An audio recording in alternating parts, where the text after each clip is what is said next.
भाइयों बहनों, skill development को बहुत तेजी से आगे बढ़ाने का संकल्प लेकर मैं करना चाहता हूं। भाइयों बहनों, विश्व बदल चुका है।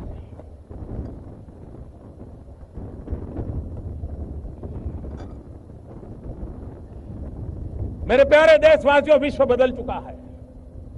अब भारत अलग थलग अकेला या एक कोने में बैठकर अपना भविष्य तय नहीं कर सकता। विश्व की आर्थिक व्यवस्थाएं बदल चुकी हैं और इसलिए हम लोगों को भी उसी रूप में सोचना होगा। सरकार ने अभी कई फैसले लिए हैं, बजट में कुछ घोषणाएं की हैं और मैं विश्व को आह्वान करता हूं, विश्व में पहुंचे हुए भारतवासियों को भी आह्वान करता हूं। आज अगर हमें नौजवानों को ज्यादा से ज्यादा रोजगार देना है तो हमें मैन्युफैक्चरिंग सेक्टर को बढ़ावा देना पड़ेगा। इंपोर्ट एक्सपोर्ट की जो स्थिति है उसको संतुलन पैदा करना हो तो हमें मैन्युफैक्चरिंग सेक्टर पर बल देना होगा। हमारे नौजवानों की जो विधा है, सामर्थ्य है, उसको अगर काम में लाना है तो हमें मैन्युफैक्चरिंग की ओर जाना पड़ेगा और इसके लिए हिंदुस्तान की भी पूरी ताकत लगे, लेकिन विश्व की शक्तियों को भी हम निमंत्रण देते हैं। और इसलिए मैं आज लाल किले की प्राचीर से विश्व भर में लोगों से कहना चाहता हूं, कम मेक इन इंडिया, आइए हिंदुस्तान में निर्माण कीजिए। दुनिया के किसी भी देश में जाकर के बेचिए, लेकिन निर्माण यहां कीजिए, मैन्युफैक्चर यहां कीजिए। हमारे पास स्किल है, टैलेंट है, डिसिप्लिन है, कुछ कर गुजरने का इरादा है। हम विश्व को एक सानुकूल अवसर देना चाहते हैं कि आइए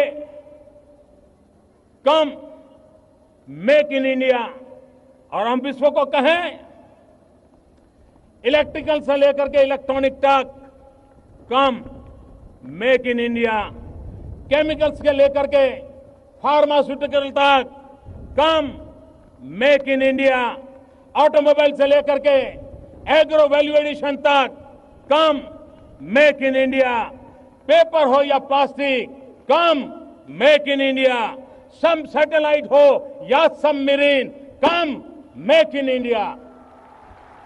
ताकत है हमारे देश में, आइए मैं निमंत्रण देता हूं। और भाइयों बहनों, मैं देश के नौजवानों को भी एक आह्वान करना चाहता हूं, विशेष करके उद्योग क्षेत्र में लगे हुए छोटे छोटे लोगों को आह्वान करना चाहता हूं। मैं देश के टेक्निकल एजुकेशन से जुड़े हुए नौजवानों को आह्वान करना चाहता हूं। जैसे मैं विश्व को कहता हूं मेक इन इंडिया, मैं देश के नौजवानों को कहता हूं, हमारा सपना होना चाहिए कि दुनिया के हर कोने में ये बात पहुंचनी चाहिए, मेड इन इंडिया। ये हमारा सपना होना चाहिए। क्या मेरे देश के नौजवान देश सेवा करने के लिए सिर्फ भगत सिंह की तरह फांसी पर ही लटकना अनिवार्य है? भाइयों बहनों, लाल बहादुर शास्त्री जी ने जय जवान जय किसान एक साथ मंत्र दिया था। जवान जो सीमा पर अपना सर दे देता है, उसी की बराबरी में जय जवान कहा था। क्यों?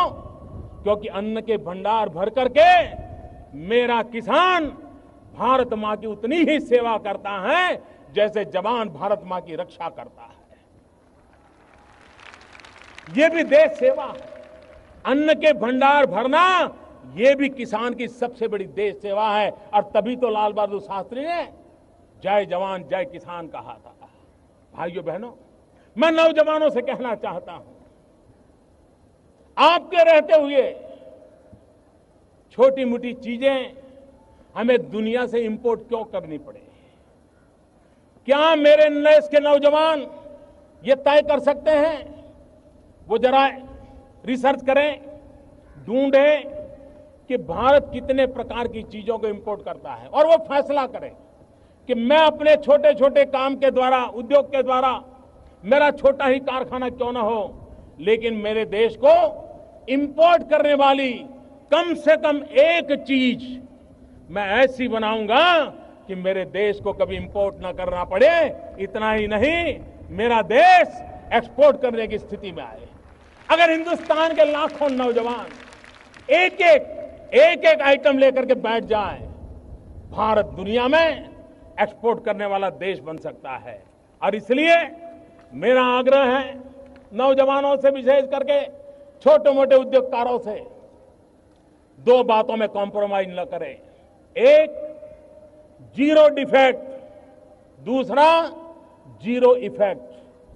हम वो मैन्युफैक्चरिंग करें जिसमें जीरो डिफेक्ट हो, ताकि दुनिया के बाजार से कभी वापस ना आए, और हम वो मैन्युफैक्चरिंग करें जिससे जीरो इफेक्ट हो, पर्यावरण पर इसका कोई नेगेटिव इफेक्ट ना हो। जीरो डिफेक्ट, जीरो इफेक्ट के साथ मैन्युफैक्चरिंग सेक्टर का सपना लेकर के अगर हम आगे चलते हैं, तो मुझे विश्वास है मेरे भाइयों बहनों कि जिस काम को लेकर के हम चल रहे हैं, उस काम को पूरा करेंगे।